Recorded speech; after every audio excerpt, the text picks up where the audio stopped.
ये कहानी है खुशबू और उसके परिवार की। खुशबू के दो छोटे छोटे प्यारे प्यारे बच्चे थे, लेकिन खुशबू की सास उमा देवी को अपने पोते पोती से बिल्कुल भी लगाव नहीं था। वो तो अपनी बेटी के बच्चों पर अपना सारा प्यार लुटाती थी और खुशबू के बच्चों को अपने पास फटकने भी नहीं देती।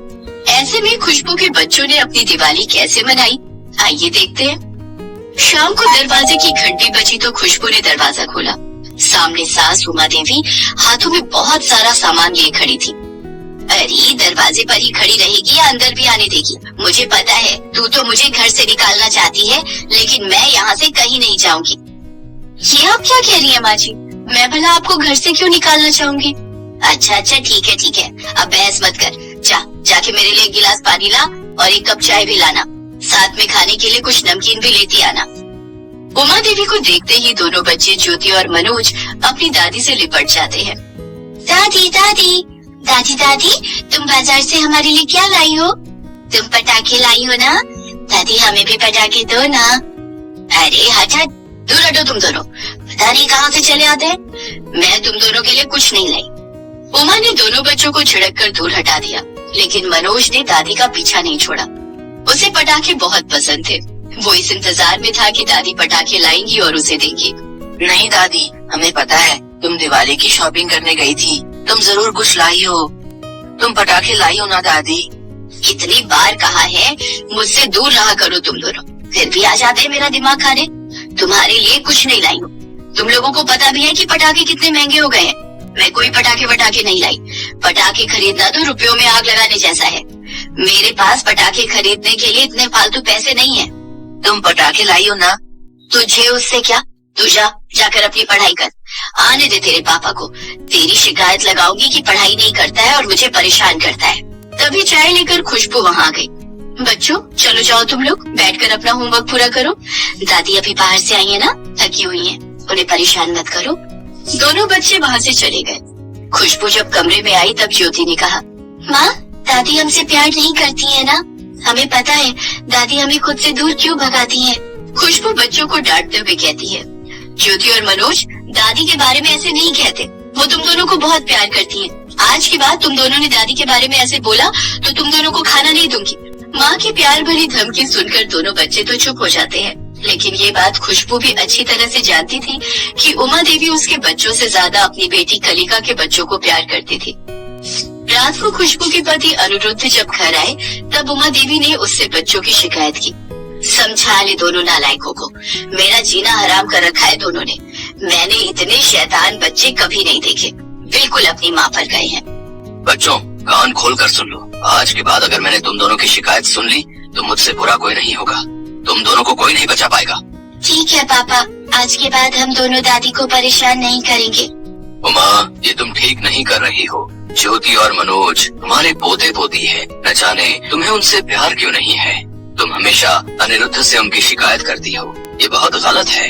आप चुप रहो जी, आपको नहीं पता इन सबको कैसे काबू में रखना है। इन बच्चों के जरिए मैं पूरे परिवार को अपनी मुट्ठी में रखना जानती हूँ। आप नहीं समझोगे ये सब। एक बार अनिरुद्ध अपने बीवी बच्चों की सुनने लगा तो हमारी तो कोई पूछ ही नहीं होगी। उमा, परिवार को मुट्ठी में नहीं बांधा जाता, प्यार के धागे से बांधा जाता है। हाँ, अब चुप भी हो जाओ, मुझे मत समझाओ। तुमसे तो कुछ बोलना ही बेकार है।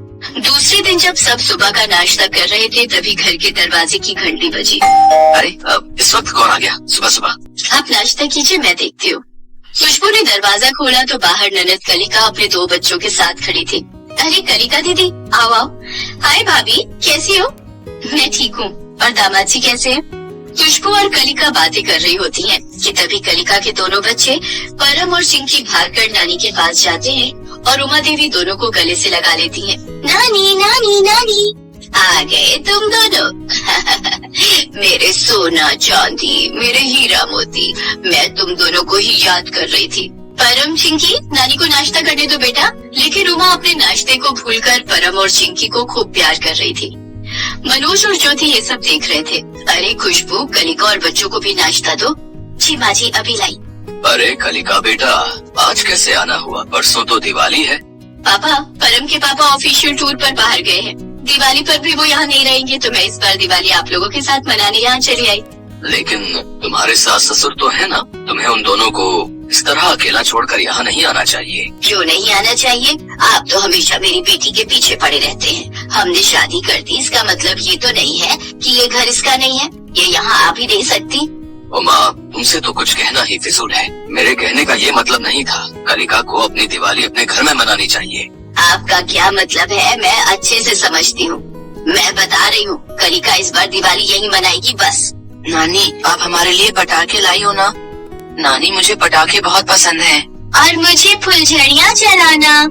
हाँ हाँ मेरे बच्चों, मैं कल ही बाजार से तुम दोनों के लिए ढेर सारे पटाखे लाई हूँ। मैंने उन पटाखों को मनोज और ज्योति से छिपाकर छत पर गोदाम रूम में रखा है। मनोज और ज्योति तो मुझसे पटाखे मांग रहे थे, लेकिन मैंने उन्हें नहीं दिए। मैंने तो अपने परम और चिंकी के लिए पटाखे लिए थे बस। और तुम लोगों के लिए ढेर सारी मिठाइयाँ भी लाई हूँ। उमा देवी की सारी बातें मनोज और ज्योति ने सुन ली थी। दीदी देखो, दादी परम और चिंकी से बहुत प्यार करती है। वो उन्हें पटाखे भी दे रही है और मिठाइयाँ भी। दादी हमसे प्यार क्यों नहीं करती? कोई बात नहीं मुकेश, जाने दे। हम कुछ कहेंगे तो दादी फिर पापा से हमारी शिकायत कर देंगी और पापा तो हमें ही डांटेंगे। वो दादी को तो कभी कुछ नहीं कहते। इधर सारे लोग अपने अपने काम पर चले जाते हैं। शाम होते ही परम चिंकी, बच्चों चलो छत पर चलते हैं, मैं तुम दोनों को पटाखे दूंगी। उमा देवी अपनी बेटी के बच्चों को लेकर छत पर गोदाम रूम में जाती हैं और पटाखे निकालने लगती हैं कि तभी परम पटाखों को देखकर खुद को रोक नहीं पाता है और वहीं एक बम पटाखे में वो आग लगा देता है। उमा देवी गोदाम के अंदर थी और परम और चिंकी गोदाम के बाहर थे। पटाखे में लगी आग के कारण दूसरे पटाखे भी जलने लगे और देखते ही देखते गोदाम में चारों तरफ आग फैल गई। आग देखकर उमा देवी बुरी तरह से डर गई और चिल्लाने लगी, परम चिंकी बच्चों मुझे बचाओ। लेकिन आग देखकर तो परम और चिंकी दोनों डर के मारे वहाँ से भाग गए और अपनी माँ कलिका के पास आए। परम और चिंकी ने कलिका को बता दिया था कि नानी आग के बीच में फंस गई है। फिर भी कलिका अपनी माँ उमा देवी को बचाने नहीं गई और मौका पाकर ससुराल चली गई। इतने में ही आग का धुआं घर में आने लगा।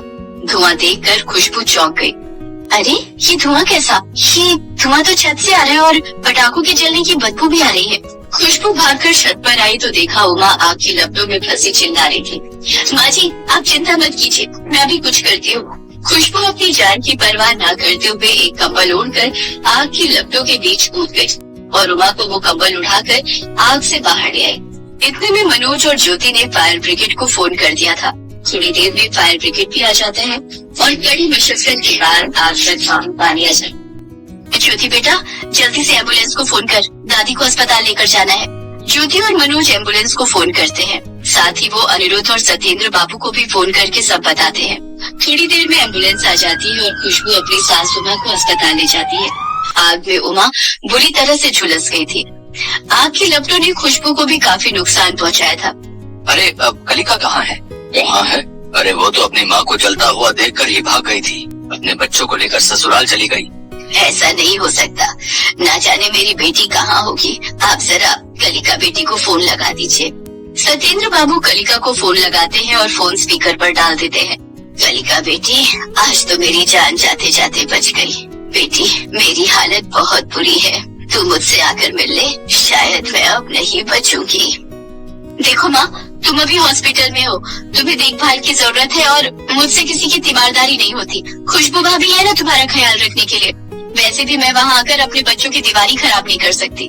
बच्चे तुम्हें इस हाल में देखकर डर जाएंगे। इतना कहकर कलिका ने फोन काट दिया।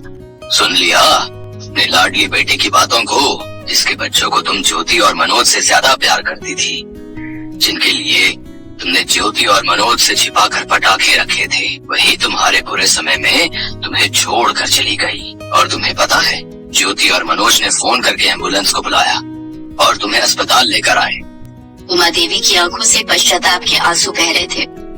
ज्योति मनोज मेरे पास आओ मेरे बच्चों, अपनी दादी को माफ नहीं करोगे? तुम दोनों ही मेरे असली हीरा मोती हो, मैंने ही पहचानने में भूल कर दी। दादी और आप हमारे लिए पूरा ब्रह्मांड हो, आप हमारे लिए सब कुछ हो। फिर कभी ऐसा मत कहना, हम दोनों आपसे बहुत प्यार करते हैं। खुशबू बहू अब तू भी मुझे माफ कर दे। ये क्या कह रही है माँ जी आप? बड़े माफी मांगते हुए अच्छे नहीं लगते, आशीर्वाद देते हुए अच्छे लगते हैं। तो हमें पटाखों की भी कोई जरूरत नहीं है। हम दादी से कहानियाँ सुनेंगे और खूब मस्ती करेंगे। मनोज की इस बात पर सब हंसने लगते हैं। दिवाली के मौके पर खुशबू और उसके बच्चों को वो सब मिल गया था जिसके लिए वो तरस रहे थे। मोहन एक कुम्हार था। वो मिट्टी के बर्तन और दिए बनाकर बाजार में बेचता था। दिवाली के दिनों में इसकी अच्छी कमाई हो जाती थी। पर एक दिन मोहन जब दिए बेचने जा रहा था तो रास्ते में इसका एक्सीडेंट हुआ और उसकी रीढ़ की हड्डी में चोट आ गई। बेचारे गरीब लोगों के पास ऑपरेशन के लिए पैसे नहीं थे, इसलिए मोहन अब एक अपाहिज की जिंदगी ही बिता रहा था। उसकी पत्नी संगीता भी ये काम जानती थी, इसलिए उसने भी मिट्टी के घड़े और बर्तन बनाना शुरू कर दिया। दिवाली के दिनों में थोड़ी बहुत दिनों की बिक्री हो जाए, इसी आशा से संगीता रोजाना दिए बेचने निकलती है। धनतेरस के दिन संगीता सड़क के किनारे एक चादर बिछाकर उस पर बैठ जाती है और दिए बेचने लगती है। दिवाली के दिए ले लो बहन जी, आप भी ले लो भैया जी। सुनो जी, इससे लेने का कोई फायदा नहीं है, बेकार लग रहा है इसके दिए। वो सामने जो दुकान है ना, वहाँ से लेते हैं, उस पर कैंडल और शोपीस भी मिल रहे हैं। माँ, हमसे तो कोई भी दिए नहीं खरीद रहा। कोई बात नहीं बिटिया, अभी तो हम शाम तक यहाँ बैठे हैं, कोई ना कोई ग्राहक तो आ ही जाएगा। दिवाली का बाजार भीड़ से खचाखच भरा हुआ था। लोग निकलते बढ़ते संगीता की ओर देखते, पर उस बेचारी गरीब के दर्द को कोई नहीं समझ रहा था। सब बड़ी बड़ी दुकानों और स्टॉल से ही दिए खरीद रहे थे। संगीता खाली हाथ ही लौट आती है। अगले 2 दिन तक संगीता की कोई कमाई नहीं होती। संगीता चिंता में थी और इसी कारण उसे बुखार आ गया और उसकी तबीयत खराब हो गई। संगीता, क्या हुआ? आज तो दिवाली का त्योहार है, तू अभी तक उठी नहीं। तूने तो कहा था कि मुझे जल्दी उठा देना। बाबा, माँ का बदन तो तप रहा है, लगता है माँ को बुखार है। क्या संगीता को बुखार है? हे ईश्वर, संगीता, ओ संगीता। पता नहीं, पूरा बदन दर्द कर रहा है और ठंड भी लग रही है। एक काम कर, मेरे पास जो दवाइयाँ हैं उसमें बुखार की दवाई रखी है, तो वो खा ले, उससे तेरा बुखार उतर जाएगा। सोच रही थी आज दिवाली का दिन है तो दियों की बिक्री हो जाएगी, पर मेरे से तो उठा ही नहीं जा रहा। माँ, तुम आराम करो, आज मैं दिए बेच आती हूँ। मैं ज्यादा दूर नहीं जाऊंगी, बस बाजार में कोने पर बैठकर ही दिए बेचूंगी। मुझे पता है कि तुम कहाँ बैठती हो। निशा, मेरी बच्ची तो अकेले कैसे दिए बेचेगी? मेरी बच्ची।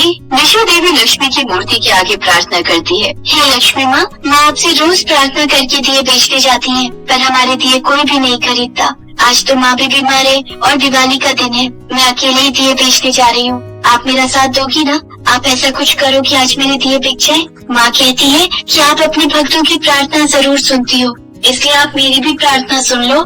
निशा माँ लक्ष्मी की मूर्ति के आगे प्रार्थना कर रही थी।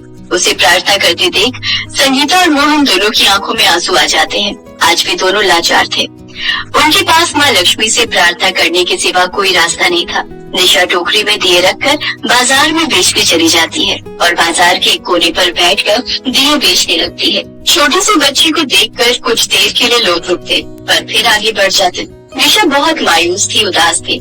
मैंने तो माँ लक्ष्मी से सुबह प्रार्थना भी की थी कि मेरे सारे दिए बिक जाएं, पर कोई भी मेरे से दिया नहीं खरीद रहा। निशा की आंखें आंसुओं से भीगी हुई थी। तभी उसके पास एक बुजुर्ग व्यक्ति आता है। अरे बिटिया रानी, तू रो क्यों रही है? वो क्या गया?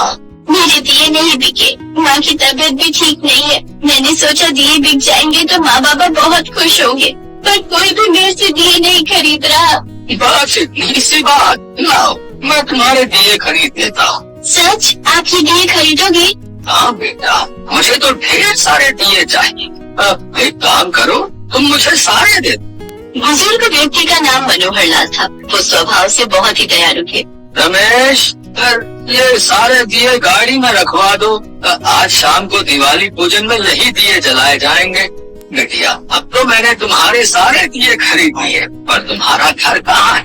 चल, मैं तुम्हें तुम्हारे घर तक छोड़ देता हूँ। मेरा घर यही पास में ही है। मनोहर लाल ने निशा को दिवाली के उपहार खरीद कर दिए, सजावट का सामान, खाने पीने की चीजें और भी बहुत कुछ, जिसे देखकर निशा बहुत खुश थी। मनोहर लाल उसके बाद निशा को उसके घर छोड़ने गए, पर निशा के घर की हालत देखकर सचमुच वो भावुक हो गए। निशा एक कच्चे मकान में रहती थी। माँ देखो, इन दादाजी ने मेरे सारे दिए खरीद लिए और मुझे इतने सारे उपहार भी खरीद कर दिए। आपकी बहुत बहुत मेहरबानी बाबूजी। मैं सुबह से निशा के लिए बहुत परेशान थी, ये अकेले ही दिए बेचने चली गई थी। आपका बहुत बहुत शुक्रिया मालिक साहब। दिवाली के दिन एक छोटी सी प्यारी सी लक्ष्मी स्वरूपा बच्ची के चेहरे पर मुस्कान आ गई, इससे बड़ी बात मेरे लिए और क्या हो सकती है बेटा।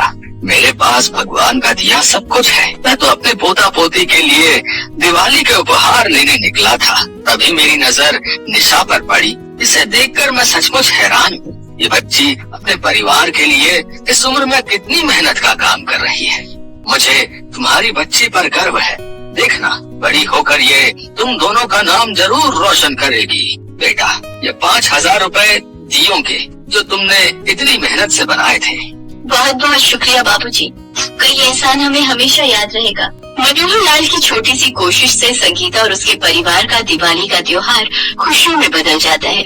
निशा तो उस दिन बहुत खुश थी। संगीता अपने परिवार के साथ माँ लक्ष्मी और भगवान गणेश का पूजन और आरती करती है। मनोहर लाल बहुत ही अच्छे स्वभाव के व्यक्ति थे।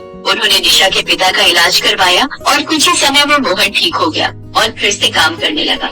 दुनिया में ऐसे बहुत कम लोग होते हैं जो किसी की सहायता करते हैं और किसी की खुशी में अपनी खुशी ढूंढते हैं। प्रभु यही कहते हैं कि जब हमें धरती पर भेजा गया है तो हम सदैव जरूरतमंद और गरीब लोगों की मदद करें, क्योंकि हमारे अच्छे कर्म ही हमें प्रभु से मिलन करवाते हैं। संगीता और उसके परिवार की माँ लक्ष्मी ने सुन ली थी।